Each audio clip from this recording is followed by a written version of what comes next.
Ladies and gents, welcome back to the TSI YouTube channel for episode number 8 of the Glory Hunter Save here at Crystal Palace, where we are looking to kick on. We've got competitions aplenty.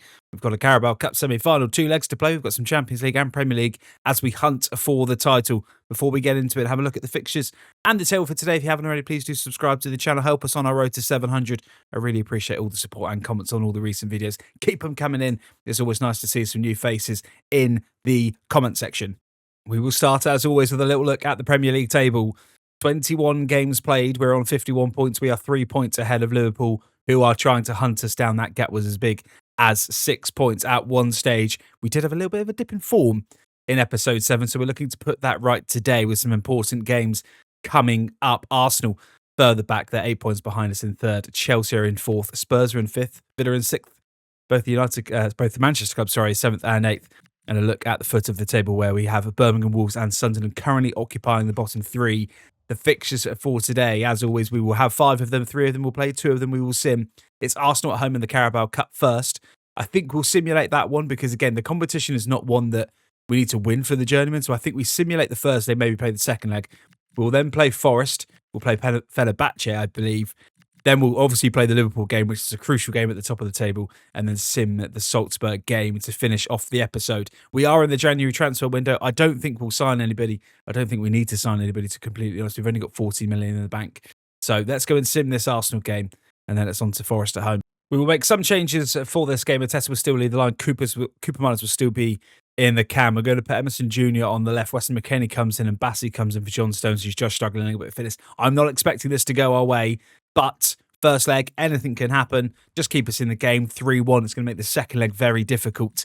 We went 2-0 down. Yokere's got a double before we got one back for Adam Wharton, and then Trossard got the third. So if we are going to progress to the final, we are going to need a very impressive second leg. Welcome to Nottingham Forest then for this away game where, with the Liverpool game coming up next week, we just need to keep that 3-point gap.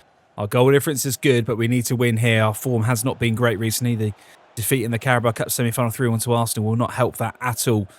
But we are just looking to try and keep that gap ahead of that big game. And we can start here with Yeremy Pino, who's going to square it back to Cooper Miners. Oh, good save from Ribera in the Forest goal. That would have been the perfect start in these wet, dreary conditions, as Ismaila Sarr will put the ball into the box, try and find a header of Lacroix Khan, and Hudson-Odoi will clear for Nottingham Forest. Ismaila Sarr down this wing now will go back to Curtis Jones, and Curtis Jones will just reset this into the middle, and Cooper Miners is there to pick up the loose ball and goes back to Munoz. Again, just patient build-up play. Let's use these conditions to our advantage. It won't help our free-flowing football, and as Ismaila Sarr gives the ball away, that's the first sign to that. We've got to adapt to these conditions. Typically we don't. Curtis Jones goes diving in and will miss his tackle. Morgan gives White's coming forward. Now Rico Lewis trying to set off the angle, and Adam Wharton now can't get across. There's a chance here, but Maligan comfortably saves as Forest threatened for the first time.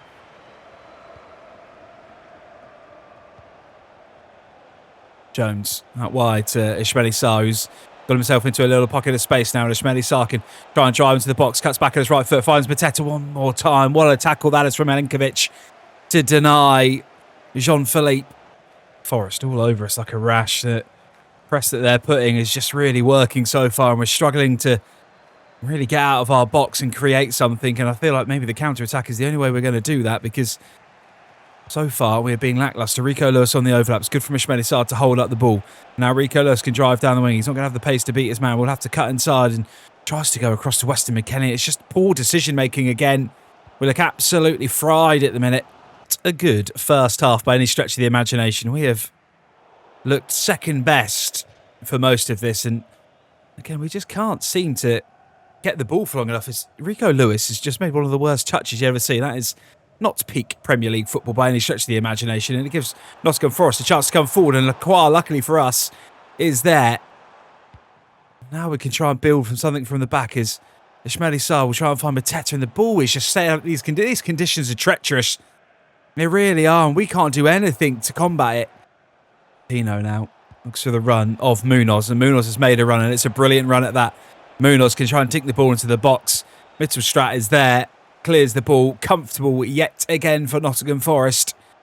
We've got a chance to potentially come forward again though. Rico Lewis now on the ball.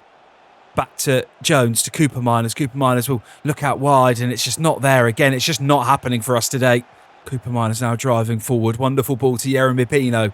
And now potentially there's something happening. Potentially we can get the ball into the box. Where is Jean-Philippe Mateta, ladies and gentlemen? Because he is nowhere to be seen in that box. And gives Yeremy Pino absolutely no hope of creating anything. Forrest coming forward again. Morgan gives White into the box. Shoots. Maligan with the save. Can Munoz get there to clear? Does. Forrest looking the more dangerous. We are going to have to make some substitutions here because we look absolutely spent. Adley's going to come on. We're also going to bring Jefferson Lerma on for Cooper Miners, and then we'll drop Curtis Jones back there, and we'll also get Tyreek Mitchell on, Emerson Jr. on the left, and just try and make something happen here. Yeremy Pino now looks to find Adley and does find Adley, and Adley already making more of an impact than Jean-Philippe Mateta did in the time that he was on the pitch. And wonderful ball across to Yeremy Pino now. And Pino can look to square the ball to Jones, to Adley. Shoots! Goal! The super sub has worked yet again. And it's a managerial stroke of genius because Adley doing what Jean-Philippe Mateta can't and scoring a goal. I think this man may have to be our starting striker because that is simply sensational. Mr. McKennie now finds Adley, who's looked really good since he's come on the pitch. Goes wide to Munoz, and Munoz can now try and skip past his man and goes down the wing. 5 minutes to go, plus whatever the referee deems foul on. Curtis Jones with a wonderful ball to left for Lerma. They want Curtis Jones to look more like a threat in that cam position than Cooper Miners as well, who's struggling a little bit for form at the minute. Hopefully we should have enough to see this game out now. Yeremy Pino down the wing, puts the ball into the box, switches the play to Emerson Jr. Can't actually find him, and can Forrest come forward once more? They can't, because Adley's there, and that would have been a special goal, but that is going to be all she wrote. That should be full time. We've had to grind out that win because we were not good, but it's the sign of a good team. It's 3 points on the board, crucially, ahead of the next game against Liverpool. I'm going to sim the game against Fenerbahce, just see where they are in the standings. They're 33rd, so I'm hoping that the sim against this lot, and then hopefully play the Salzburg game, which is harder. Eddie Nketiah is going to come for a start. Both strikers in Mateta and Adley are struggling for fitness, so that is the change. Sarr back on the left, Bakayoko back on the right, Cooper Miners, Jones and Wharton through the middle, and then the usual back four, hoping for a win and 3 points here in the Champions League. And we don't. The simulations are not going our way at the minute. We went 1-0 down from Kaglar before Curtis Jones got the equaliser. Emre got the winner, and that is going to put our jeopardy of finishing in the top 8 of the Champions League in doubt. It is the biggest game of the season, there is no doubt. Liverpool at home, first against second, and if we're serious about winning this title, we need a result here. I'm going into it with the mindset of just try not to lose the game. Just be competitive, be in the game, force Liverpool to throw themselves at it. Trying to play out of the press from Liverpool, and so far doing that. Emerson Jr., who's been given a start in this crucial game, down the far side. Fine, tries to find Ishmael Sarr, who's playing in that cam position, just to try and give us a bit more creativity. Can't create anything there, and Chiesa will come away with the ball, but that is what we're going to have to do. Be patient. Chance for Liverpool reverts. Wonderful ball. Chiesa's in. Surely Chiesa's going to score. No, Maligan with a huge save. The first big moment of the game, thankfully for us, goes our way as Maligan has denied Chiesa from point-blank range, and that is a huge, huge moment. Just 20 minutes in. Bakayoko pouncing on the loose ball from Endo. Bakayoko can now run down this right-hand side and drive himself into the box and try and square it back. And unfortunately for us, Adley can't quite get there, but that's better from us getting behind the Liverpool line. Bakayoko with the throw-in. Wharton, edge of the box to Curtis Jones against his old team. Deflection, corner. Palace with a little bit of pressure here as Ishmael Sarr will put the ball into the box and try and find the header of Lacroix, and does, but that's over the top of the bar. But a good 5-minute spell for us there. Liverpool moving the ball so well. Again, coming forward a little bit like there as Ishmael Sarr can't get the ball off, inverts again. Everything going through that man. McAllister picking up the ball. Again, just don't want to overcommit here. Cody Gakpo potentially, and Munoz absolutely sensational. We are defending for our lives at the minute. We're giving the ball away. Ishmael Sarr's not having a great game through the middle. I thought maybe reverting him back to that position may give us a bit more strength and quality, but so far it's working against us. Verts now to McAllister. Every single player behind the ball pretty much. Wonderful football from Liverpool. It will be a sensational goal if this was hit the back of the net. There's 1 minute being added on. Still we play. Still the referee hasn't blown his whistle. Balde now into the box for Liverpool referee, surely that is going to be enough time. There is going to be uproar if this goes in the back of the net, I am sure, as Tyreek Mitchell clears. Take a breathe, lads. 15 minutes, big half-time and a big 45 coming your way. Sarr to Curtis Jones. Now we've got a little pocket of space potentially opening up, and that is a sensational ball to Emerson Jr., who always scores when he's in on goal. Rudiger with a big toe to deny Emerson Jr., but that is so good from us. Brilliant from Curtis Jones. Liverpool are there to be unlocked. Liverpool coming forward again. Gakpo. The way that they move the ball around so quickly is just meaning we've got to be at our absolute best as Aqua comes across, and it goes out wide again to Gakpo. Munoz can't get across. Ismail Sarr now back. Liverpool still pressing. Liverpool has still got the ball. Balde down the wing. Cody Gakpo finds Florian Wirtz. Ismail Sarr now with the press. Wharton back to Wirtz. Back to Alexander Isak. Bassi overcommits. This is going to be a goal. Surely no. Oh my word, Maligan. What a save from the Crystal Palace number 1 to deny Liverpool yet again. Ball comes into the box. Van Dijk can't get there. Ismail Sarr can get there but loses the ball on the edge. That is so sloppy. Bassi's there to make up for the earlier mistake though. Oh, there's a chance for Liverpool again as they come forward. Again they threaten. Again it's Cody Gakpo that's on the ball to Bosley, who's come on for Endo. Ball into Alexander Isak. Can he get the ball? Bassi, just don't overcommit this time, please. Ball into the box. Munoz, absolutely sensational. Dink it across now to Bakayoko. Potentially has got the pace to keep clear of Balde. Ismail Sarr, oh, it's just brilliant again from Liverpool. But this would be absolute heartbreak. We have defended absolutely brilliantly, and we've got a chance potentially to catch them on the counter-attack because Bakayoko is just going to keep running this ball. Bakayoko has got pace. Bosley is trying to get back on him. Bakayoko cuts back into the middle. Surely that's a foul. Referee wakes play on. Oh, I think if he goes down, it's probably a foul. We've got 1 minute of added time. Referee, please blow your whistle early. Just keep the press on. There it is. A scrappy game. Liverpool absolutely hammered us. They probably deserved the win. Defensively, we were absolutely rock solid. But brilliantly from Maligan. 2 huge saves. Earns us a draw. It's better for us than it is them. Will keep us top. Another dilemma. Hotel mayhem during your team's stay at the hotel. Late night fireworks celebration disrupted the team sleep. Some of your players look visibly tired. We may have to rotate for this game. A couple of offers have come in for our players. Curtis Jones, we are declining that £45 million bid from Napoli. That will be rejected. Tyreek Mitchell, they want a swap deal. That is also going to be rejected. As we go into this Champions League game, the final game of the group stage, we're 10th, they're 19th. We need a win here. And you can see what it's done to the squad. They are absolutely knackered. And that has had a horrible effect. Lerma's going to have to come in for Wharton. Bakayoko and Sarr, there's no way they can play. So we're going to have to rotate both the wingers. I'm not even sure we can put them on the bench because they're not going to be able to do anything if they come in. But I don't really have any other options. I think we're going to have to put Esse on the bench for this one, but that is an absolute disaster and not the squad ideally we would have out for this one. Welcome to Salzburg then, the last game of the Champions League phase. As we are currently outside the top 8, where we want to be to automatically get into the round of 16. We played okay in the games today. We need to be better. We need to try and win this game though to try and get ourselves into that top 8 if we can. Players are absolutely knackered. Jefferson Lerma can't believe his luck getting a start in the Champions League. Ball goes down the right side to Munoz. Cut back inside and keeps the ball. Munoz will go to the edge to Curtis Jones. He'll go inside to Yerry Pino. Shoots from distance, but Vimmer comfortably with the save. But that's a really bright start from Palace. We look to get the ball back early, but we can't.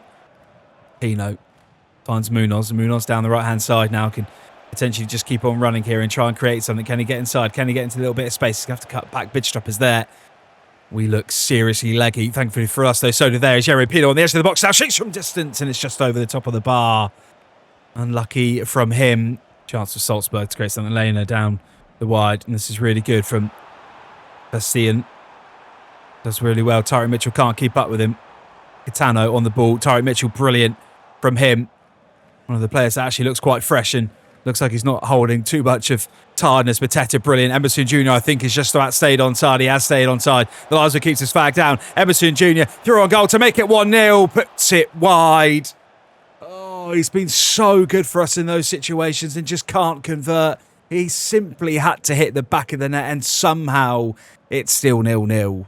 Salzburg coming forward again. Munoz tracking back as Lacroix couldn't get the ball into the box. The ball is a little bit loose and Cooper Miles gets there. Emerson Jr. really good, battling from him, and now he can turn. And the young Brazilian can look to spin his man. He finds Jean-Philippe Mateta, who'll go inside to Cooper Miles. Cooper Miles will go back out wide to Emerson Jr. Emerson Jr. now will just look back to find Jean-Philippe Mateta, who potentially is in on goal. Jean-Philippe Mateta squares it back to Cooper Miles, who shoots from distance, and it would have been a special goal. But Wimmer is there to deny us yet again. It is one-way traffic. We are piling on the pressure. Can we score and break the deadlock? Cooper Miners into Mateta. Mateta out wide. What a ball that is. Yeremy Pino, who's going to be on goal. And surely this time it's going to be 1-0 to the Palace. It is. It's a cute little finish into the bottom left-hand corner. And finally, 43 minutes on the clock. We break the deadlock and Crystal Palace have the lead. And it is a deserved lead because we have been absolutely brilliant in this first half. And that is a wonderful little finish. We've had a chance earlier for Emerson Jr. This one's cute though. A little dink past the keeper. 1-0 to the Palace. Chance for Salzburg at the start of this second half as Lacroix trying to get across. Does get across. Brilliant football though. Chance. Maligan. Huge save. God, he has got us out of a hole on so many occasions and he's done it yet again. The tiredness is going to start to show, I am sure of that, but Mateta finds Curtis Jones and Curtis Jones potentially is in on goal here. Curtis Jones has still got the pace, shoots across the keeper, goal! Maligan with the assist I'm giving to him at the other end with that save, and Curtis Jones goes up the other end, scores the goal, and you can sell all the fireworks off you want, but we are not letting this slip. Mateta again linking up really well with Curtis Jones. Curtis Jones now looks for the overlap of Yeremy Pino's down this wing. Goes inside. Lerma. Weston McKennie. Weston McKennie does really well. Again, there's some somewhat fresh legs. I say somewhat fresh legs. He's definitely not fully fit, but Munoz finds Pino. Pino's going to try and get it back to Jean-Philippe Mateta, and he would have been in and sure had a chance. Curtis Jones absolutely working his socks off. Back there is Munoz now. Inside to Pino. Wonderful ball. Pino now is in on goal. Can he square it to anyone? No. Chase is there to cover Mateta. It's Emerson Jr. now. Back to Rico Lewis, who will go back to Emerson Jr. It's wonderful build-up play again from Crystal Palace. Emerson Jr. now inside. It's Jean-Philippe Mateta. Turns its man. Thank you very much. We have been absolutely sensational in this game. One of the best performances we put in the Champions League and best performances we put in for a long time. And Jean-Philippe Mateta has just rounded that off with a wonderful goal to make it 3-0 away from home. As good as a performance this has been, the concern is the knock-on effect of the fatigue on the squad going into the next Premier League game. That is now going to be the concern, and how tired are our players going to be ahead of the next one is... We're not going to focus on that just yet because we've got another chance here because Emerson Jr. is in again and Emerson Jr. is just going to try and beat his man. Goes back to Jean-Philippe Mateta. It won't matter. That is going to round off a brilliant performance from us away from home. I don't know where we're going to finish in the table, whether we've made it into the top 8 or not. We will wait and see, but a brilliant way to round off the league phase of the Champions League. A very up and down episode comes to an end. We are still top and we are still top by 3 points. Crucially, we have Spurs next, who are now up to third, so that is a massive game, and fitness will be a concern. Liverpool still the team chasing us. Arsenal in fourth. Chelsea in fourth. Arsenal dropped down all the way to fifth now. And we'll have a little look further down the table just to see how the other sides are getting on. And look at that bottom three. Birmingham off the bottom. They've won again. They're on 12 points. Wolves now bottom on 11. Sheffield United on 16. Sunderland and Ipswich just outside of the relegation places. Let's have a look at how the Champions League finished. Let's go back to this screen and see, did we get ourselves into the top 8? We didn't. We ended up finishing 10th, which I think will mean we have a playoff game. It is against Poznan in February. A winnable game, but it is another game that we typically didn't really want to play. Have a little look at the fixtures for the next one. It's going to be Tottenham first up before the end of the January transfer window. Well, I don't think we'll look making it, but look at that form on the league screen. Too many losses for my liking in the month of January. We can finish off with a win there. It's an Arsenal away in the second leg of the Cup. I'm still not sure whether we'll play it. Bournemouth at home in the league. Chelsea away in the league. And then Poznan in the first of those 2 legs in the playoff. Busy period. We're still in control here. And we've still got a chance at ticking off another trophy or 2 in this save. Can we do it? Let me know down in the comments. Otherwise, I'll see you on Thursday for episode number 9.